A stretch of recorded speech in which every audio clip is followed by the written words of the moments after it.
Innal hamdalillah nahmaduhu wa nasta'inuhu wa nastaghfiruh wa na'udzu billahi min shururi anfusina wa min sayyiati a'malina. May yahdihillahu fala mudilla lahu wa may yudlil fala hadiyalah. Asyhadu an la ilaha illallah wahdahu la syarika lah wa asyhadu anna Muhammadan abduhu wa rasuluh alladzi la nabiyya ba'dah, amma ba'du. Pada kesempatan yang mulia ini kita sama-sama melanjutkan kajian kita yang kita harapkan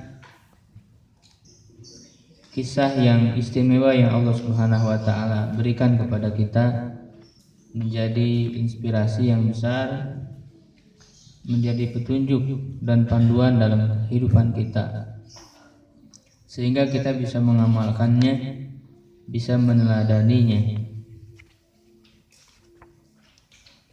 Kita sekarang sampai kepada tema yang berikutnya, yaitu yang kita beri judul meninggalkan kenangan yang indah. Ya. Ayat 21 dan 22. Nah, ini akan kita dalami bahwa setelah para pemuda Ashabul Kahfi itu meninggal, ya, dia meninggal dalam keadaan beriman kepada Allah, dalam keadaan mempertahankan keimanannya. Ya, di tengah-tengah fitnah yang terjadi, ternyata setelah itu menjadi kenangan yang terus diabadikan, dan dia menjadi contoh teladan sampai kepada kita sekarang ini. Ini sebagai bentuk apa? Sebagai bentuk ya, kenangan indah yang ditinggalkan, yang bermanfaat untuk masa setelahnya. Maka kita pun kalau kita mengukir kenangan-kenangan yang baik di dalam hidup kita, ya, itu akan menjadi warisan bagi orang-orang yang setelah kita. Ya, menjadi warisan sehingga bisa dikenang, bisa diteladani. Ya. Nah, ini pelajaran yang kita ingin ambil. Nah, oleh karena itu kita mari untuk mendalaminya, ya, tanpa pernah bosan. Ya, kita harus mengkaji secara langsung kepada kitab yang sudah ditulis oleh para ulama, ya, khususnya dalam hal ini kitab Safwatut Tafasir, ya, yang ditulis oleh Syekh Muhammad Ali As-Sabuni. Ya, silakan dibaca oleh Ustaz Sandi. Halo.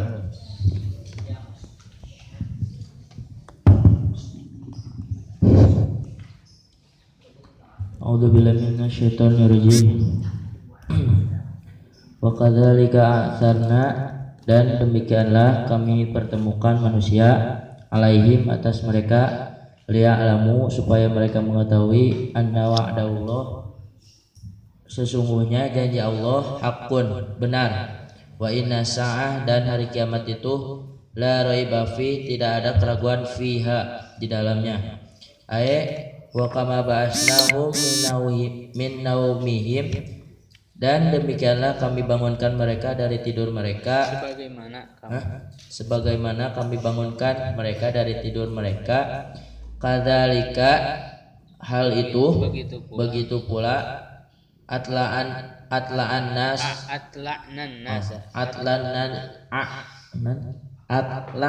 nasa, kami pertemukan manusia alaihim atas mereka, liyastadilu, supaya mereka mengambil dalil, mengambil bukti, supaya mereka mengambil bukti, bidzalika, dengan hal itu, ala sihatil bahsi, atas kesohihan yang dibahas. Bukan bahsi, ya, bahsi, kebangkitan, hari kebangkitan. Wa nasyur, fa innal qadir, wa nasyur, wa yukinu, dan meyakini, anal qiyamah la syakka fiha, dan meyakini bahwa hari kiamat itu tidak ada keraguan padanya. fatakunu maka menjadi fatakunu qissatu ashabil kahfi jihatun wadihatun maka hujjatan wadihatan maka kisah ashabul kahfi itu menjadi kisah sebagai hujjah yang jelas dilalatan dan petunjuk qati'atan yang qat'i ala imkanil bahti atas terjadinya kebangkitan wan nusyuri dan apa wa ilaihin nusyur apa nusyur kembali dan tempat kembali iya itu ya sama kebangkitan atau tempat kebangkitan dan tempat kembali fa innal qadir ala bahti alil kahfi ba'da naumihim fa innal qadir maka sesungguhnya yang mampu atas mampu membangkitkan maka sesungguhnya yang mampu membangkitkan penduduk gua atau ahli kahfi setelah tidur mereka salah samiatin amin 3 tahun 300 tahun qadir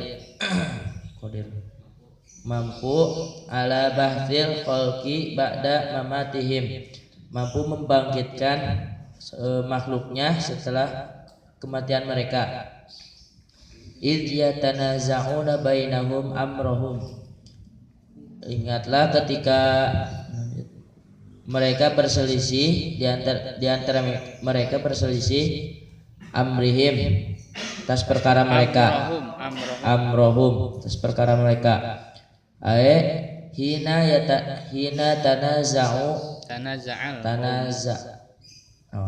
tanaza'al qaum fi amri ahlil kahfi maksudnya ketika suatu kaum berselisih atas urusan ahlul kahfi ba'da an atla'ahumullahu alaihim setelah Allah SWT mempertemukan mereka atas mereka manusia atas mereka thumma qabadha arwahahum kemudian Allah mencabut arwah mereka faqalu bunu alaihim bunyana mereka berkata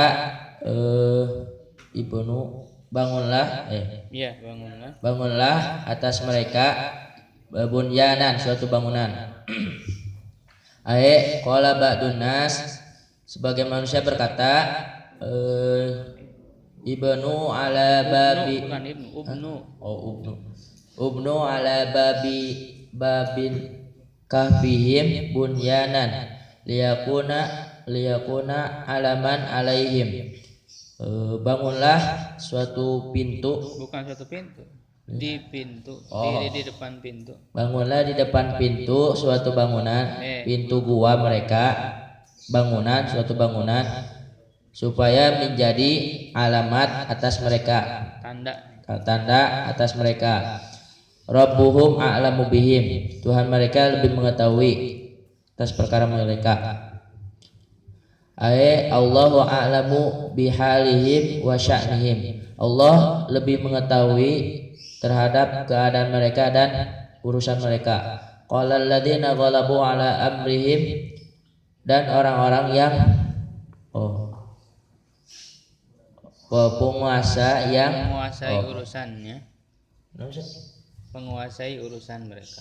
menguasai urusan mereka berkata lanattakhidanna alaihim masjidan benar-benar kami akan menjadikan Oh, benar-benar kami akan menjadikan terhadap mereka masjidan, sebuah masjid. Qolal fariqu al akhir,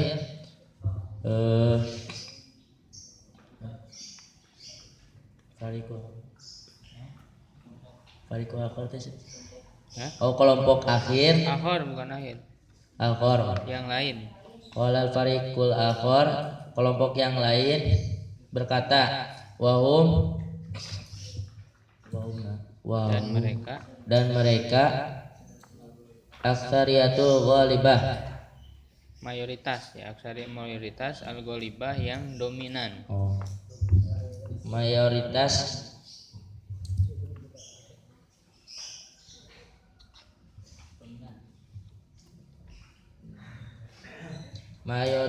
dominan. Lanatakhidanna ala babil kahfi, sungguh kami benar-benar akan menjadikan ala babil kahfi, di depan gua, masjidan, suatu masjid, nusolliya fihi wa na'budullahu fihi, kita sholat di padanya dan beribadah kepada Allah padanya. Sayaquluna salasa rabi'ahum kalbuhum, akan berkata orang-orang salasa mereka itu tiga orang. Mereka itu 3 orang. Rabi'uhum, yang keempatnya kalbuhum, anjing mereka. Sayaqulu haula'il qaum, maksudnya akan berkata haula'i mereka, haula'il qaum itu kaum itu khaiduna fi qasatihim, khaidun yang memperdalam, yang mendalami. Khaidun yang mendalami fi qasatihim, dalam kisah mereka, fi ahdi Rasul, pada zaman Rasul sallallahu alaihi wasallam, min ahlil kitab, dari ahli kitab, hum salasatu rijalin, mereka itu 3 orang pemuda, yatba'uhum kalbuhum, mengikuti mereka anjing mereka, wa yaquluna khamsatun sadisuhum kalbuhum rajman bil ghaib, dan akan berkata bahwa jumlah mereka 5 orang, sadisuhum yang keenamnya kalbuhum, anjing mereka, rajman bil ghaib, sebagai terkaan terhadap hal yang gaib. Sebagai terkaan terhadap hal yang gaib. Wa yaqulu ba'du,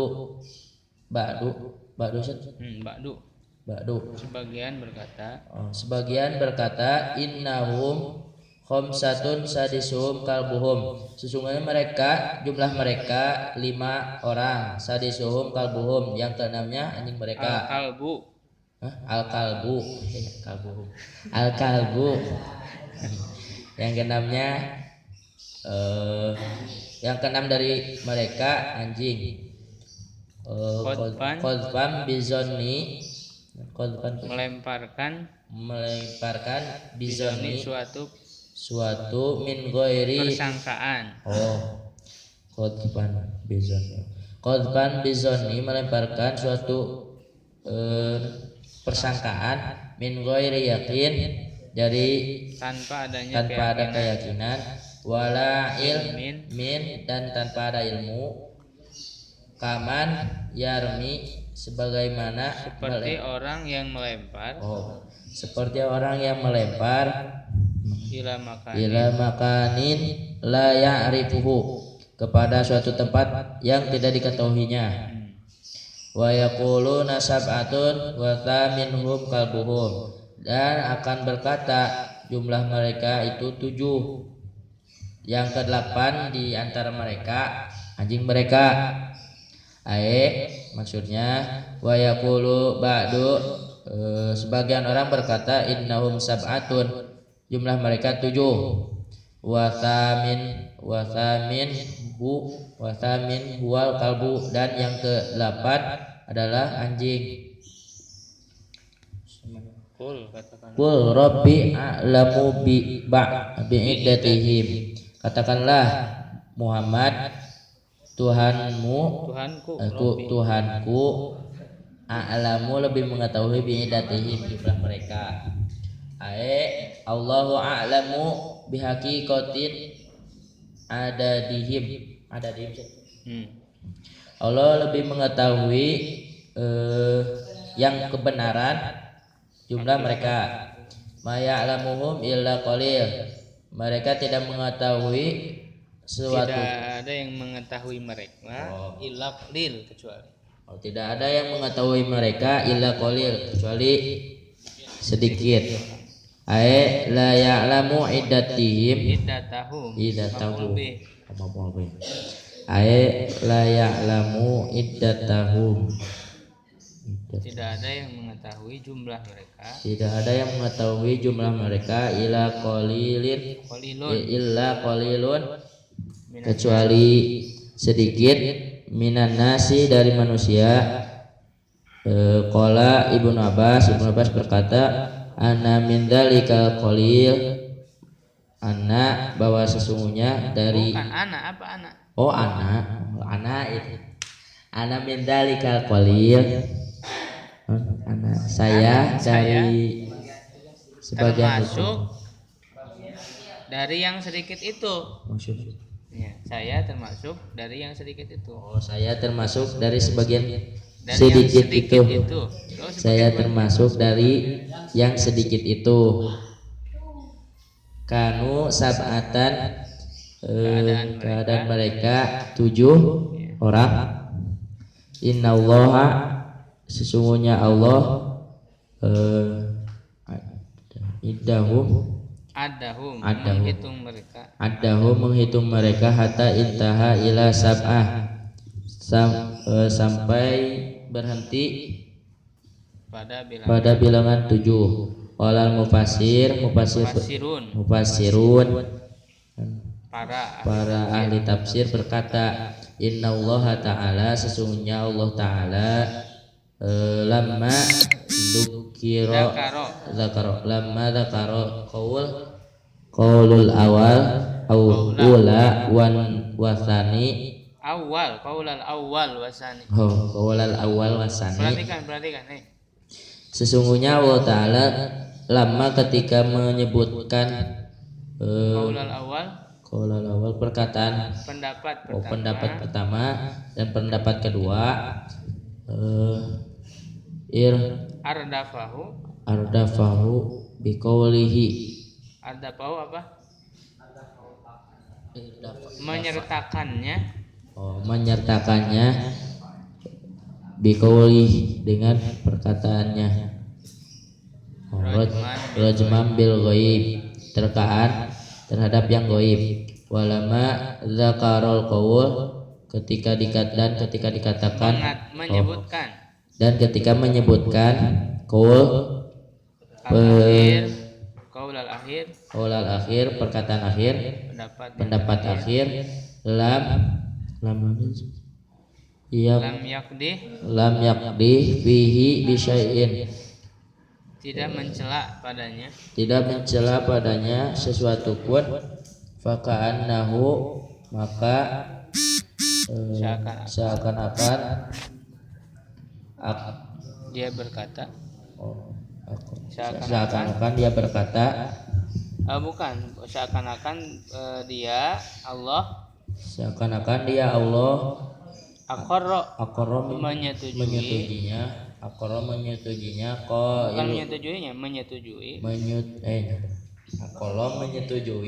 qailahu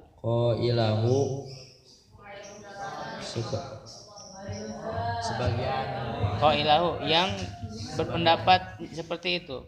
Qailahu yang berpendapat seperti itu. Tsumma nabaha kemudian memperingatkan. Beda ya. Tsumma kemudian nabaha memperingatkan rasulah Nabah Rasulah jadi apa sih Rasul? Maf'ul bih. Kan nabah fi'il fa'il. Oh ya. Kemudian mengabarkan.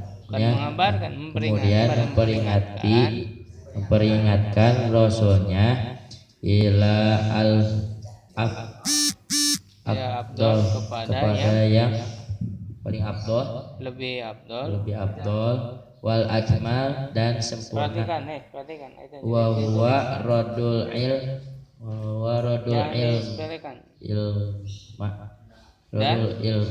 Radul ilmi maf'ul apa mudhof ilaih dan radu mengembalikan ilmu. Wa huwa radul ilmi mengembalikan ilmu ila alamil ghaib Alamil guyub apa alam guyub? kepada Allah ilmu yang ghaib. maha. Allah itu Allah, sifat Allah yang maha mengetahui hal-hal yang gaib. ila alamil ghaib, Allah yang mengetahui kepada hal yang gaib. Guyub jama dari gaib. Oh, guyub yang gaib. Fala tumari fihim illa mira'an zahira. Maka kamu jangan tumari menyanggah berdebat fihim dengan mereka tentang mereka illa mira'an zahira, kecuali dengan perdebatan yang jelas. Fala tujadil maka janganlah berdebat ahlul kitab kepada ahlul kitab fi iddatihim tentang jumlah mereka illa jidala muttaqin, kecuali dengan mutayakkinin kecuali dengan perdebatan yang yakin, alimin bihaqiqatil khair, khobar bukan khobar. Mengetahui keyakinan kebenaran, khobar berita. Ya udah, wala tastabti sedikit lagi. Wala tastabti jangan. Berarti perhatikan itu teh. Wala tastabti dan jangan tastabti itu. Meminta fatwa atau bertanya. Dan jangan meminta fatwa atau bertanya fihim tentang mereka minhum dari mereka ahadan seorang pun. La tas'al ahadan, jangan bertanya kepada seorang pun an kisotihim terhadap kisah mereka Ashabul Kahfi, fa inna fima auha ilaika kifayah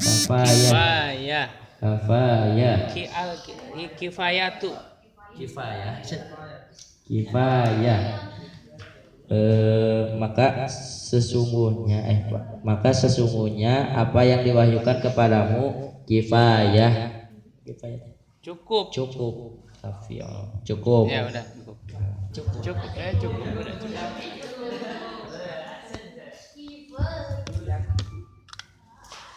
Ya. Perhatikan. Mari kita sama-sama ya menggali petunjuk-petunjuk yang ada di dalam ayat ini. Ya, yang diantara pelajarannya yang kita ambil adalah bagaimana kita meninggalkan kenangan yang indah ya di dalam hidup ini. Kemarin sudah kita bahas ya ketika Ashabul Kahfi itu dipertemukan oleh Allah Subhanahu wa taala. Ya, Allah mengatakan di sini wa kadzalika aksarna alaihim. Aksarna itu atla'na. Kami pertemukan Ashabul Kahfi itu kepada mereka. Ya, karena ini Allah Subhanahu wa taala ingin memberikan pelajaran bahwa Allah Subhanahu wa taala memberikan suatu pertolongan yang itu merupakan keajaiban ya, yang membuktikan kekuasaan Allah agar diperlihatkan kepada manusia yang lain. Ya, khususnya pada waktu ketika mereka dibangkitkan. Tujuan yang paling utama ya dari Allah Subhanahu wa taala mempertemukan Ashabul Kahfi dengan orang-orang yang hidup pada zaman itu ya, bahwa kemarin sudah kita jelaskan ada raja kebetulan pada saat itu adalah raja yang beriman dan soleh yang kemudian bersama para pasukan dan juga rakyatnya bertemu langsung dengan anak-anak muda Ashabul Kahfi ini di dalam gua tersebut. Dia berbincang-bincang dengan mereka, ya, bertanya bagaimana sebenarnya mereka, ya, itu dijelaskan. Yang pada akhirnya mereka menyadari akan kekuasaan Allah. Ini suatu tanda, ya, suatu ayat. Ya, dzalika min ayatillah, termasuk ayat yang Allah Subhanahu wa taala berikan, perlihatkan kepada manusia. Nah, tujuan yang utama dari itu semua adalah Allah mengatakan liya'lamu, agar mereka mengetahui anna wa'dallahi haq, bahwa janji Allah itu benar. Ya, kalau Allah Subhanahu wa taala berjanji akan menolong orang-orang yang kuat, memegang teguh keimanan, itu adalah janji yang benar. Kalau Allah Subhanahu wa taala menjanjikan bahwa orang-orang yang beriman dan bertakwa kepadanya, taat kepadanya, Allah menjanjikan akan memberikan surga, ya, kita meyakini bahwa janji itu benar. Dan itu sudah terbukti, ya, bahwa Allah Subhanahu wa taala memberikan pertolongan kepada Ashabul Kahfi itu, ya, dengan cara yang tidak biasa. Ya, tidur selama 309 tahun. Ya. Dan yang kedua untuk apa? Wa anna sa'ata la raiba fiha.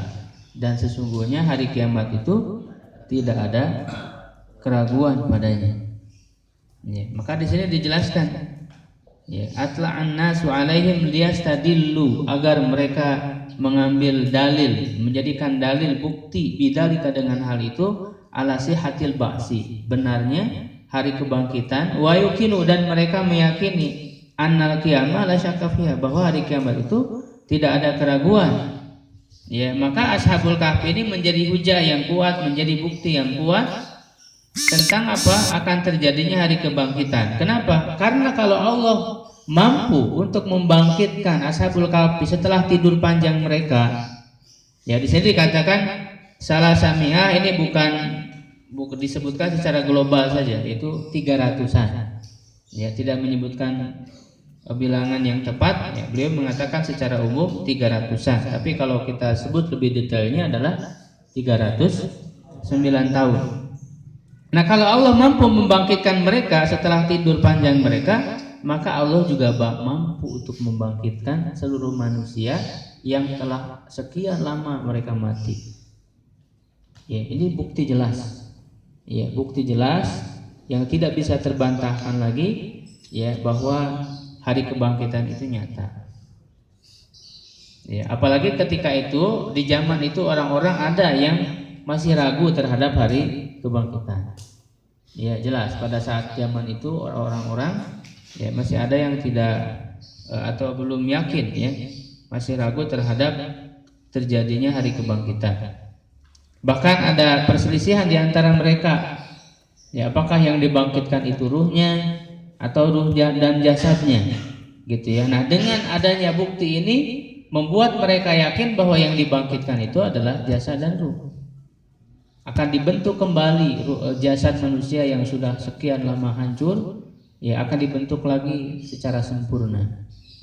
Ya, bahkan dijelaskan bahwa dibangkitkannya itu, ya, oleh Allah dikirimkan apa? Air, ya, air hujan yang membasahi mereka sehingga mereka tumbuhlah manusia-manusia itu seperti tumbuhnya tumbuh-tumbuhan. Ya, pohon-pohonan, fatan butuna, afayan butuna kama yang butul bakal. Ya, sebagaimana tumbuhnya sayur-sayuran, ya, tumbuhan. Itu dari mana? Dari tulang ekor yang disisakan oleh Allah, ya tidak akan hancur sampai dalam waktu sekian lama, maka dari tulang ekor dibentuk kembali, ya, bagian-bagian manusia, sehingga dibentuk menjadi sempurna, dan Allah Subhanahu wa taala mengembalikan ruh itu kepada jasadnya. Ya, wa idzan nufusu zuwijat. Ya, apabila jiwa-jiwa itu dipasangkan, di situ ada dua tafsir. Tafsir pertama adalah dipasangkan ruh dan jasadnya, ya, dan tafsir kedua adalah dipasangkan orang-orang beriman dengan orang beriman, orang kafir dengan orang kafir, ashabul yamin dengan ashabul yamin, dipasangkan. Ya, dan ashabus shimal dengan ashabus shimal, ashabiqun al-muqarrabun, ya, dipasangkan dengan sesama mereka. Tidak mungkin pahili gitu, ya, kalau dalam bahasa kita. Ya, tidak mungkin salah atau tidak mungkin menyelusup gitu, kan, dari ashabul shimal menyelusup, dia tiba-tiba ada di ashabul yamin. Tidak bisa, karena sudah Allah pasangkan sesuai dengan nasibnya masing-masing, dan tidak bisa kemudian kabur, nggak bisa. Ya, tidak bisa kabur, tidak bisa absen. Ya, kenapa? Allah mengatakan apa? Wa ma hum anha bigoibin. Tidak ada yang goib ketika itu, semuanya hadir. Wa ma hum bigoibin. Tidak ada seorang pun yang goib ketika itu. Ya, rek izin heula gitu kan, WC kemana? WC-nya juga sudah tidak ada. Ya, izin kemana? Tidak bisa menghindar. Ya. Idh yatanaza'una bainahum, ketika mereka berselisih amrohum di antara mereka. Ya. Nah, di sini sudah dijelaskan sebelumnya bahwa ada perbedaan pendapat tentang siapakah mereka, tentang keadaan mereka, tentang jumlah mereka. Ya, mereka berselisih. Ya, berselisih pendapat. Di mana ada berbagai penafsiran, ya. Ada yang menafsirkan berselisih pendapat antara Ashabul Kahfi dengan masyarakat sekitarnya. Ada juga yang mengatakan perbedaan pendapat di antara masyarakat dengan masyarakat itu sendiri. Ya, ada perbedaan pendapat di antara mereka. Nah, ini ketika Ashabul Kahfi sudah bertemu dengan masyarakat yang ada ketika itu, berada di dalam gua. Setelah itu mereka kemudian pamit untuk pulang, ya, bersalaman, ya, dan lain sebagainya, pulang. Tidak lama setelah itu kemudian mereka diwafatkan di dalam gua itu. Jadi mereka dikubur di situ, diwafatkan di dalam gua itu, sehingga nanti orang-orang yang ada di situ menemukan mereka dalam keadaan wafat. Ya, gitu. Jadi untuk orang-orang yang ada di zaman itu, ya, mereka bisa bertemu dengan Ashabul Kahfi, kemudian juga bisa mengetahui wafatnya mereka. Ya, bisa mengetahui wafatnya mereka, lalu Ashabul Kahfi itu dikuburkan oleh mereka. Nah, mulailah kemudian di sini ada sebuah mengenang, ya, ada sikap mengenang dari Ashabul Kahfi ini. Bagaimana caranya? Tentu Ashabul Kahfi itu dengan perjuangannya, ya, mempertahankan keimanan mereka, mereka telah meninggalkan kenangan yang indah, ya, bagi manusia, ya, bagi manusia, sehingga Allah Subhanahu wa taala abadikan di dalam Al-Qur'an. Berarti ini bukan sederhana. Ini sesuatu yang sangat istimewa. Ya, maka manusia pun pada saat ketika itu ingin mengenang.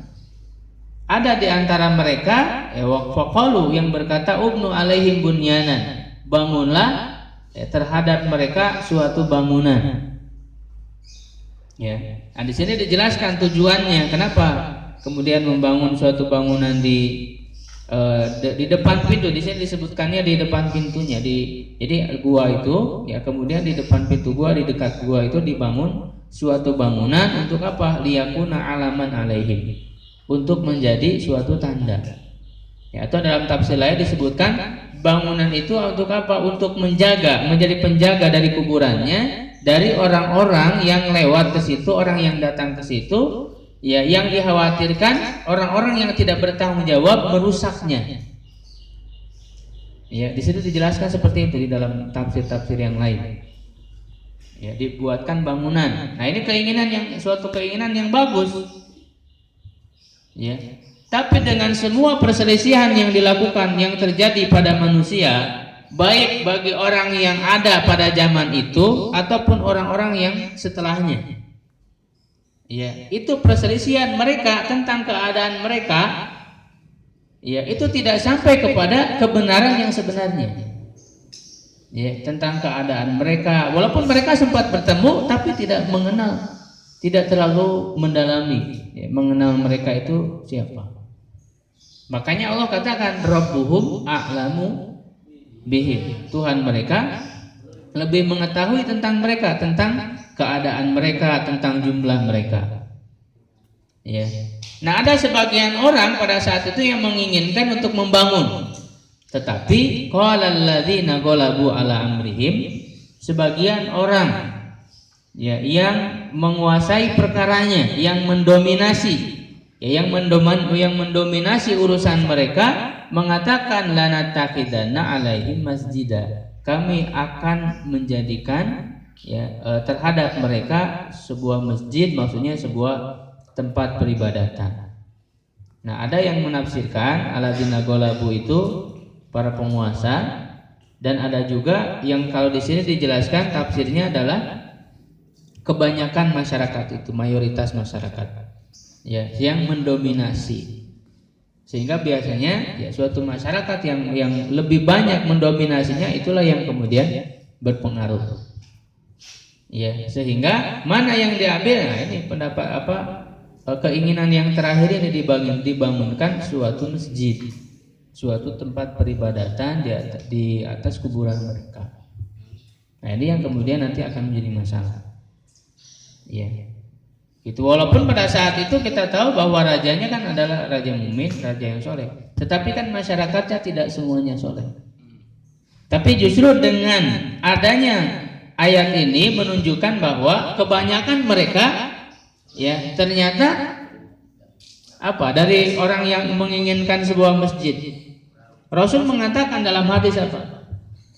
Ya, Allah melaknat orang-orang Yahudi dan Nasrani yang telah menjadikan kuburan para nabi dan orang-orang soleh sebagai masjid, sebagai tempat ibadah. Itu dilaknat oleh Allah. Berarti boleh tidak membangun masjid, ya, di atas kuburan para nabi atau orang-orang soleh? Tidak boleh. Nah, ternyata masyarakat pada saat itu kebanyakannya mereka kalau dikatakan tidak soleh, ya, ataupun mereka pemahaman keagamaannya belum benar pada saat itu. Justru malah mereka menjadikannya secara apa? Secara tidak benar, ya, malah membangun kuburan, padahal itu dilarang. Dan Rasulullah SAW sendiri yang menyatakan bahwa sikap seperti itu dilaknat oleh Allah Subhanahu Wa Taala. Nah, inilah yang memberikan penjelasan bahwa ternyata kebanyakan manusia itu selalu salah, ya, memperlakukan apa, ya, peninggalan ataupun kenangan-kenangan dari orang-orang soleh, ya, gitu. Orang itu udah soleh, udah benar dia hidupnya, tapi, nah, ini supaya memberikan apa, pelajaran kepada kita agar kita jangan seperti itu. Kalau ada orang soleh itu bukan kita keramatkan, gitu, bukan kita keramatkan, bukan kita bangunkan kuburan, bangunkan masjid ataupun tempat ibadah di kuburannya, bukan itu. Tapi kalau ada orang soleh itu apa yang kita lakukan? Berdoa. Ambil pelajarannya, tiru kebaikan-kebaikannya, kita tiru, kita teladani, ya, termasuk juga kita mendoakan. Ya, nah, ini juga yang banyak terjadi di Indonesia, ya, orang-orang soleh di Indonesia yang sudah menyebarkan Islam, para ulama, ya kan? Ada Wali Songo yang kita kenal, Wali Songo, ya, para ulama lain, para wali-wali yang disebutnya di Indonesia ini. Nah, ini salah, kebanyakan orang-orang, ya, di Indonesia ini malah menjadikan kuburan-kuburan mereka sebagai masjid. Betul tidak? Betul, di Indonesia itu banyak. Makanya ada orang ingin ziarah ke masjid, di situ sholat, di kuburan itu sholat. Ini yang salah. Disitulah kemudian terjadi praktek kemusyrikan. Mereka meminta di situ, ibadah di situ, padahal itu dilarang. Ya, bahkan biasa mereka malam-malam dan lain sebagainya. Ya. Ya kan ada mereka itikaf di sana di kuburan. Ya, kalau kita kan itikaf di masjid. Ya, mereka itikafnya di masjid yang ada di kuburan. Ya. Gitu. Maka kita harus mulai merubah lah. Cara sikap kita harus merubah terhadap para ulama. Jadi jangan dilihat itu apa? Keajaiban, kehebatannya. Oh, dulu ini kerisnya yang ajaib, yang sakti. Gitu kan? Ya, ini peninggalan keris, peninggalan pusaka-pusakanya ya yang hebat, yang sakti. Sehingga kemudian dikeramatkan. Ya, kemudian dijadikan sebagai apa? Ya, jimat, sebagai jimat dan lain sebagainya. Bahkan dipakai oleh orang untuk ya kemusyrikan, perbuatan kemusyrikan, misalnya untuk menyembuhkan yang sakit, untuk apa dan sebagainya. Itu banyak terjadi. Nah, ini ternyata betul yang dikatakan oleh Allah di ayat ini terbukti sekarang. Ya, ternyata orang-orang soleh yang sudah meninggalkan jejak-jejak yang baik, kenangan-kenangan yang indah itu justru malah salah sikap orang-orang yang berikutnya. Harusnya kan kita banyak belajar kepada orang-orang terdahulu kita. Ketika para ulama ya yang mereka sudah banyak menebarkan manfaat ya kepada masyarakatnya, meninggalkan warisan-warisan, yang harus kita ambil itu apa? Peninggalan pustakanya, bukan pusaka. Nah, ini yang harus kita luruskan di Indonesia ini. Wali Songo, kita mau belajar Wali Songo. Mana pustaka mereka, peninggalan ilmu, warisan ilmu. Karena yang Rasulullah SAW wariskan itu apa? Ilmu. Ya, gitu. Al ulama'u warasatul anbiya. Para ulama itu adalah pewaris para nabi. Lam yuwarisu dinaron wala dirhaman. Para nabi itu tidak mewariskan dinar, dirham, ya, uang, harta. Walakin warasul ilma, tetapi mereka itu mewariskan ilmu. Ya, faman akhazahu bihazi wafin. Siapa yang mau mengambil warisan ilmu itu, maka dia mendapatkan bagian yang cukup banyak. Jadi harusnya kita mengambil bagian ilmu yang sudah diwariskan. Pustaka, mana kitab-kitab yang sudah ditulisnya? Ya, kalau kita misalnya punya tokoh dalam persautan Islam itu ada Hasan, ada Muhammad Nasir, mana peninggalan warisan-warisan ilmunya yang harus kita pelajari? Bukan kita malah mengkultuskannya. Ya, dikultuskan, diziarahi kuburannya, lalu berdoa di situ. Tidak. Itu adalah sikap yang salah. Ya. Nah, di sini juga memberikan pelajaran kepada kita ya, agar jangan khawatir ketika kita misalnya kita merasa sendirian ya di satu tempat kita di mana orang-orang itu banyak berbuat kemungkaran, ya kita istiqomah di situ walaupun kita sendirian. Jangan takut bahwa sikap yang kita lakukan ya berpegang teguh kepada kebenaran itu ya akan menjadi apa? Akan menjadi peninggalan yang baik. Ya, paling tidak bagi keturunan kita ya, akan diteruskan jejak-jejak kebaikan itu akan diteruskan, bahkan akan menjadi satu kenangan yang indah. Ya, gitu akan dikenang kebaikan. Maka sebenarnya orang-orang yang berbahagia itu adalah yang ketika dilahirkan dia dalam keadaan orang-orang dia menangis dan orang di sekitarnya tersenyum bahagia, tertawa bahagia. Ya, itu biasa memang seperti karena tidak ada ya anak yang baru lahir langsung tertawa. Ya, orang-orang di sekitarnya malah ketakutan kalau ada bayi tiba-tiba langsung tertawa pas lahir itu. Ya, gitu. Nah, si bayinya nangis pasti pas ngebrojol itu, oa gitu nangis. Ya kan? Nangis. Nah, orang-orang di sekitarnya kan walaupun dia nangis bahagia. Orang-orang di sekitarnya bahagia. Nah, pada saat nanti meninggal jangan sampai keadaannya sama ketika waktu dilahirkan. Yaitu apa? Pada saat meninggal yang meninggalnya nangis dan orang di sekitarnya bahagia. Itu sangat rugi. Ya, orang yang meninggal dalam keadaan seperti itu sangat rugi. Kenapa? Dia meninggal dalam keadaan menangis ya mendapatkan apa? Balasan dari perbuatan jahatnya. Ya, dia sudah masuk ke alam akhirat untuk mengambil ya siksaan yang diberikan oleh Allah. Itu kan menangis. Ya, masuk ke alam kubur dalam keadaan tersiksa. Sedangkan orang-orang di sekitarnya itu ya tertawa. Kenapa? Karena bisa istirahat dari kejahatan dia. Ya, merasa menjadi lebih tenang. Ya. Gitu.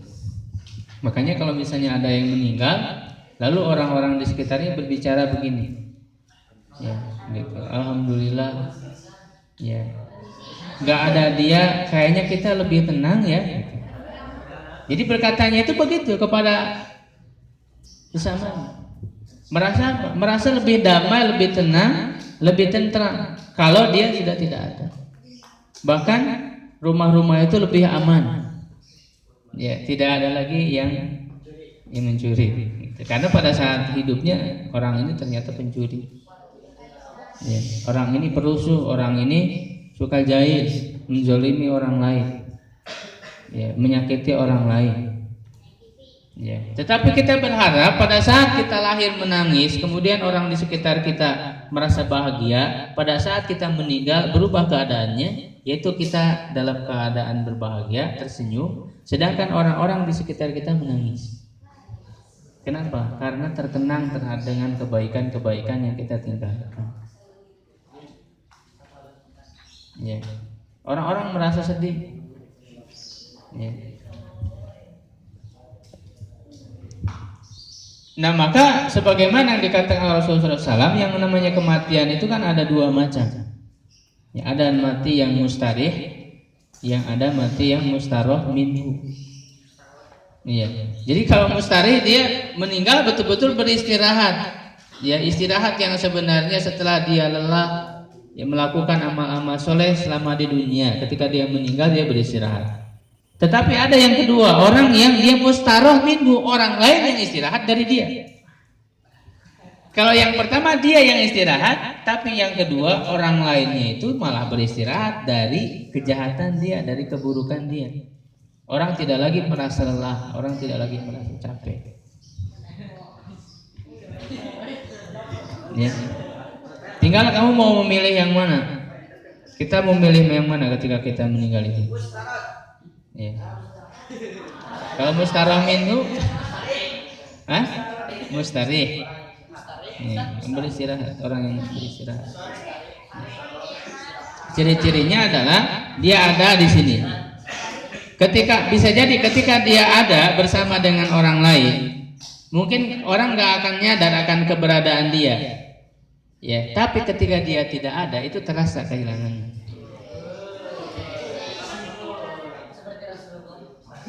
Ya, karena dia punya apa? Punya manfaat. Makanya Rasulullah SAW mengatakan, khairun nas anfa'uhum linnas. Sebaik-baik manusia adalah yang paling bermanfaat. Mungkin ketika dia ada itu kayak biasa aja gitu. Ya, kayak misalnya dia punya spesialis ya, dia rajin mencuci piring gitu ya, mencuci gelas, ya, mencucikan gelas. Ya, yang kalau nyuci gelas itu dia lagi gitu kan. Mungkin tidak sadar gitu ya, ketika dia ada ya kita merasa enjoy aja, bisa minum ya, dan gelas sudah tersedia. Tapi ketika dia tidak ada, baru kita tahu ya ternyata gelas-gelas masih tergeletak kotor. Ya, tidak ada yang mencucikan. Kenapa? Karena orang yang biasa mencucinya sudah tidak ada. Ya, itulah orang yang ketika tidak adanya itu dirindukan. Ya, maka oleh karena itu ya janganlah kita merasa lelah, merasa bosan. Dan ingat, yang kita harapkan ketika kita berbuat baik bukan agar dikenang oleh manusia, bukan agar dipuji, disanjung-sanjung, bukan oleh manusia. Itu justru malah tidak ikhlas. Itu malah ria. Tapi tetap harapan kita adalah untuk Allah. Ya, kalau kita ikhlas untuk Allah Subhanahu wa taala, maka Allah tidak akan menyia-nyiakan. Inna la nudi'u ajra man ahsana amala. Ya, sesungguhnya kami tidak menyia-nyiakan orang yang telah berbuat amal soleh sebaik-baiknya. tidak akan disia-siakan oleh Allah Subhanahu wa taala. Ya.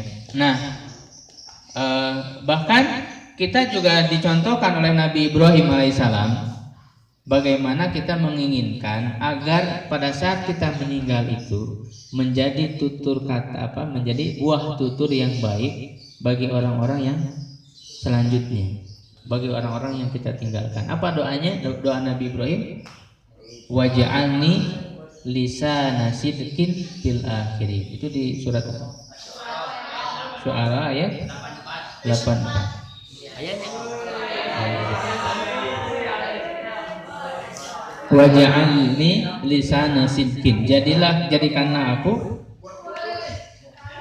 buah tutur. Lisan itu buah tutur. Jadi dibicarakan orang setelah dia tidak ada itu, dibicarakannya adalah kebaikan.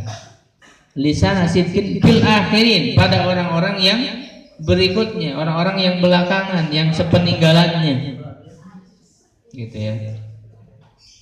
Dan maka kita bisa mencontohnya agar berdoa ya kepada Allah, ya waj'alni lisana sidqin fil akhirin. Maka mumpung ada kesempatan, ya silakan tuliskan di dalam catatan kehidupan ini, ya adalah apa? Kebaikan-kebaikan yang kita tuliskan. Ya, karena walaupun nggak ditulis di buku diari ditulis, malaikat sudah mencatat, ya nggak akan hilang. Ya, apa yang kita amalkan nanti, walaupun kita nggak nulis ya di buku catatan harian kita, itu sudah dibuatkan, diari kita sudah dibuatkan oleh malaikat.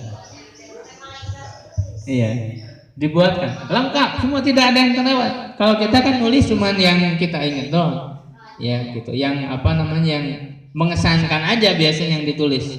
Tapi yang ditulis oleh malaikat semuanya. Ya, sehingga ketika orang-orang berdosa itu melihat catatan amalnya ketika di dunia, dia kaget. Dia mengatakan apa? Ma li hadzal kitab la yughadiru saghiratan wala kabiratan illa as-shahab. Ini buku apa ini? Yang tidak terlewat baik yang kecil ataupun yang besar, kecuali semuanya ditulis di situ. Ya, itu menjadi buku kenangan yang paling lengkap. Ya, yang ditulis oleh malaikat, dan nanti kita semua manusia itu akan dikasih, ya, akan diberikan. Ya, tinggal nanti pada saat kita menerimanya, apakah kita menerima dengan tangan kanan? Ya, wa man utiya kitabahu biyamini, dengan tangan kanan. Ya, ataukah kita menerimanya dengan tangan kiri? Wa man utiya kitabahu bisimali. Kalau yang biyaminih tadi, dia menerimanya dengan tangan kanan dengan cara menghadap, dengan cara menghadapkan wajahnya ke depan, ya, dengan perasaan bangga. Bahkan dia mengatakan, ha umukra'u kitabiyah. Bagaikan orang dapat rapot, dia nilainya besar, ya, ranking 1. Dia mengatakan, ha umukra'u ini, baca rapot saya. Jadi kan baca hasil ini saya, prestasi saya. Ha umukra'u kitabiyah.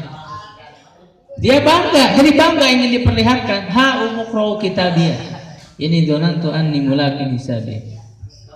Wa huwa fi isyatir radiyah fi jannatin 'aliyah. Kutufuha dan kulu washrabu hani'an bima asratum fil ayamin khaliyah. Jadi mumpung ada kesempatan ayamin khaliyah, kita banyak kesempatan dalam kita hidup kita itu aslabtum, kita isi, kita tinggalkan, ya akan menjadi kenangan. Aslabtum menjadi kenangan. Ya, jangan sampai menjadi wa amman utiya kitabu bisimali fa yaqulu ya laitani lam uta kitabiyah. Alangkah baiknya kalau saya nggak dikasih ini, udah itu kan nggak usah diambil lah gitu kan. Pembagian rapot juga malu mengambilnya. Nggak semangat kan orang yang nilainya kecil, apalagi nggak naik. Ya, pasti dia ada kemalasan ketika melangkahkan kaki itu untuk menerima rapot. Apalagi pas pulang ke rumah, belum nanti ditanya oleh orang tua, ya kenapa begini. Ya laitani lam utab kitabi walam adri masih haisabiyah. Alangkah baiknya aku tidak tahu aja, udahlah nggak usah tahu saya isinya. Gitu. Ya, karena dia tahu bahwa di situ kejelekan semua, merah semua rapotnya, rapot merah. Ya, walam adri ma hisabiyah. Ya laitaha kanatil qadiyah. Ma agna ani malia dan seterusnya. Tidak berguna semua yang dulu dimilikinya ketika di dunia. Gitu ya. Nah, kemudian setelah itu, nah ini Allah mengatakan apa? Saya kuluna, akan ada orang. Nah, ini bisa setelah zaman itu dan sampai juga ditafsirkan ketika zaman Rasul.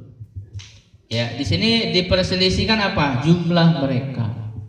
Berarti karena kenangan indah yang mereka tinggalkan sampai orang meneliti, sampai orang membahas jumlah mereka itu berapa. Mereka berselisih.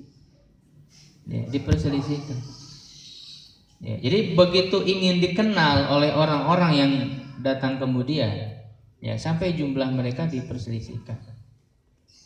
Ya, kalau misalnya ya, kamu meninggalkan suatu karya yang baik untuk orang-orang setelah kalian, pasti orang-orang akan ramai membicarakan. Oh, siapa itu? Siapa dari mana? Gitu ya. Gitu. Keturunan siapa? Pasti orang akan membicarakan kita, ingin mengenal kita. Gitu ya. Kalau ada amal soleh yang kita tinggalkan, sesuatu yang bermanfaat yang kita tinggalkan bagi orang-orang yang ada di belakang kita. Ya, nah maka begitu pula di sini ada perbedaan perselisihan mereka itu di dalam mengetahui jumlah mereka. Ya, ada yang berkata salasa, mereka itu 3 orang, robiuhum kalbuhum, yang keempat adalah anjing mereka.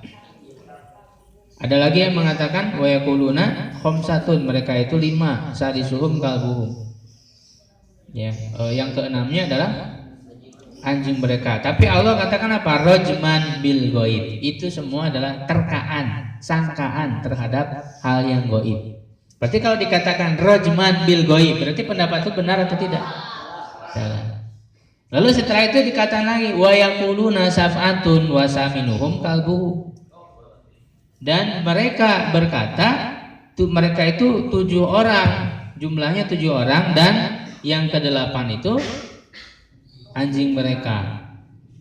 Ya. Nah, di sini dijelaskan oleh para ulama. Kalau dalam ayat ini kan Allah tidak menyebutkan secara langsung jumlah mereka itu 7, yang ke-8 anjing, enggak, tapi Allah menyebutkan pendapat mereka. Ya, sehingga tidak mudah orang akan mengetahui yang benar dari ayat ini. Ya, kecuali sedikit. Makanya Allah menyebutkan setelah itu, ya, ma ya'lamuhum illa qalil. Tapi kata Ibnu Abbas, aku termasuk yang sedikit itu. Ya, termasuk yang sedikit itu dengan memahami ayat ini. Kalau orang memahami ayat ini lebih dalam, dia akan sampai kepada kesimpulan ternyata pendapat yang paling benar adalah yang mengatakan jumlahnya 7, yang ke-8 anjingnya. Dari mana bisa mengerti pendapat itu dari ayat ini? Yaitu dengan cara memikirkan, ya, mengamati bahwa ketika Allah, ini menurut para ahli tafsir, bahwa ketika Allah menyebutkan pendapat pertama, mana pendapat pertama? Yang menyebutkan jumlahnya 3 dan yang keempatnya anjingnya, itu pendapat pertama. Dan pendapat kedua 5 anjingnya, dan yang keenam anjingnya. Tapi pendapat pertama dan pendapat kedua ini diiringi dengan kata-kata rajman bil ghaib, artinya dibantah, itu enggak benar. Itu hanya terkaan saja kepada hal yang gaib. Lalu setelah itu disebutkan pendapat ketiga, pendapat terakhir, yaitu wa yaquluna sab'atu wa saminuhum kalbuhum, jumlah mereka 7, yang ke-8 adalah anjingnya. Tapi tidak diikuti dengan rajman bil ghaib. Berbeda menjadi berbeda kalau misalnya rajman bil ghaibnya diterakhirkan setelah semua pendapat berrajman bil ghaib, berarti enggak benar semua pendapatnya. Ya, tapi kan rajman bil ghaibnya hanya disertakan kepada pendapat pertama dan pendapat kedua. Sedangkan pendapat ketiga tidak disertai dengan rajman bil ghaib dan tidak disertai dengan celaan apapun, tidak dicela. Seakan-akan apa? Seakan-akan seakan-akan Allah Subhanahu wa taala menyetujui pendapat ini, gitu. Makanya Ibnu Abbas menguatkan ya, bahwa jumlah mereka itu 7. Dan yang ke-8 adalah anjingnya. Karena juga Allah menyebutkan bilangan mereka, menghitung bilangan mereka hanya sampai kepada 7. Ya, jadi mengambil pendapat yang terakhir. Ya, nah kan untuk memahami itu tidak semua orang bisa. Orang awam ketika membaca ini mana ini yang benar kan? Tapi kalau orang yang memahami ya seperti memahami tafsir ini, pasti dia akan mengetahui ya dengan mengamati kata-katanya. Tetapi walaupun di situ ada isyarat bahwa yang jumlah mereka itu 7 dan yang ke-8 itu anjingnya, ya, tetapi pada akhirnya Allah mengembalikan atau memberikan bimbingan kepada Rasul dan juga kepada kita agar mengembalikan ilmunya itu kepada Allah. Qul Rabbi a'lamu bi'iddatihim, ya, bahwa Tuhanku lebih tahu tentang jumlah mereka, ya. Jadi dikembalikan kepada Allah. Nah, ini banyak di dalam ayat ini memberikan pelajaran kepada kita agar menyerahkan segala sesuatu itu kepada Allah, menyerahkan secara total kepada Allah. Kan di awal Allah Subhanahu wa taala belum menjelaskan langsung. Ya, seperti jumlah, seperti apa jumlah atau berapa lama mereka tinggal. Allah kan tidak di awal tidak menyebutkan sini adada, secara umum saja beberapa tahun. Supaya membuktikan apa?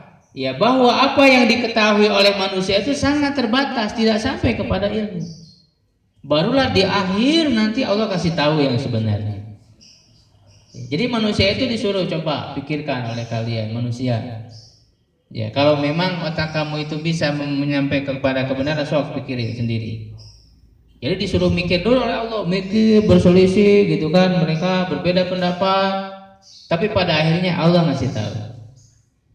Ya, ketika mereka menyadari bahwa otak mereka, akal mereka itu terbatas, ya, maka Allah Subhanahu wa taala memberikan kepada kita yang sebenarnya. Oleh karena itu jangan kita terlalu mengandalkan akal kita. Maka orang itu akan sombong, ya, disebut sombong orang yang dia hanya mengandalkan akal lalu menyepelekan ini petunjuk Allah Al-Qur'an. Ya. Kata Rasul apa? Orang yang mencari petunjuk, ya, man ihtada bi ghairihi, ya, siapa yang mencari petunjuk kepada selain Al-Qur'an, adallahullah, Allah akan menyesatkannya. Makanya jangan merasa cukup kalau kita belajar dari ilmu-ilmu yang dibuat oleh manusia. Kita di sekolah belajar ini, belajar itu kan hasil pemikiran manusia, tapi kita tidak belajar kepada wahyu Al-Qur'an, kepada wahyu Allah. Padahal Al-Quran inilah menjelaskan segala sesuatu. Tibyanan likuli syai'in. Ya, orang sudah merasa bangga dengan ilmu yang mereka pelajari, ilmu alam, ilmu ini. Tapi mereka tidak mau belajar ilmu alam kepada Quran. Padahal ini ada ilmu alam di Al-Quran. Ada sumber-sumber ilmu.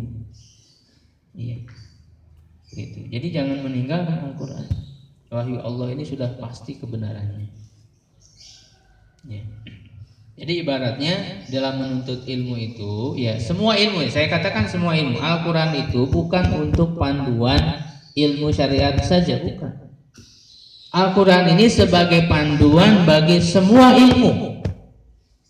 Semua ilmu. Karena Allah katakan apa? Tibyanan ditulis yang jelas, itu menjelaskan segala sesuatu.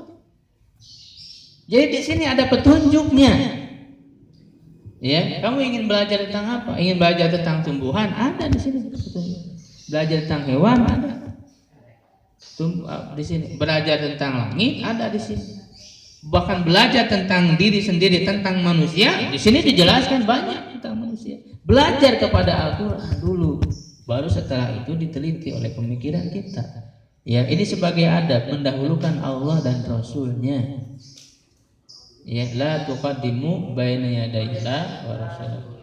Jangan mendahului Allah. Sekarang kan orang merasa apa ya? Merasa sok gitu ya, mendahulukan pendapat dia, mendahulukan ilmu-ilmu pengetahuan. Tapi Quran hadisnya dibelakangkan. Itu tidak beradab.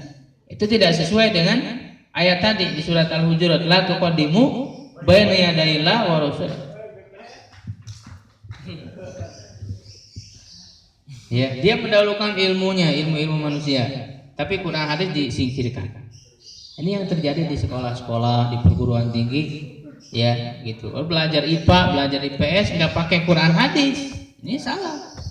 Kamu belajar apa saja harus pakai Quran hadis. Itu sebagai orang beriman. Jadi kan sekarang itu kamu misalnya belajar tentang alam, tapi nggak pernah diingatkan dengan ayat Quran. Jadi seakan-akan gini, Al-Quran hadis itu pelajaran agama doang itu mah. Nah ini yang disebut dengan pemahaman sekuler. Di sekuler ini agama itu atau ayat Quran, wahyu itu disingkirkan dari ilmu pengetahuan. Ya, maka nanti kamu nanti mau jadi ahli ilmu apa? Al-Quran hadis didahulukan. Jadi dokter Quran hadis ada panduannya. Ya, gitu. Semua ada. Jadi ibaratnya Al-Quran itu adalah apa? Komandan. Al-Quran itu komandan, sedangkan ilmu-ilmu yang lain itu sebagai apa? Prajurit. Nanti prajurit itu akan bergerak sesuai dengan perintah komandan.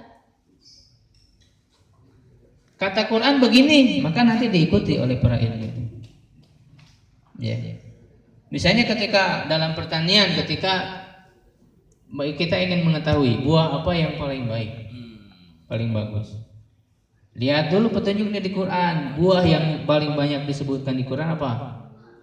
Kurma, itu sebanyak 20 kali. Ya, nah berarti itu kita lihat panduannya pada Quran, baru kita teliti. Setelah diteliti ternyata betul. Dan apa yang kita teliti, apa yang diteliti oleh manusia, semuanya kalau penelitian itu benar akan membuktikan kebenaran Al-Quran. Itu sudah banyak buktinya.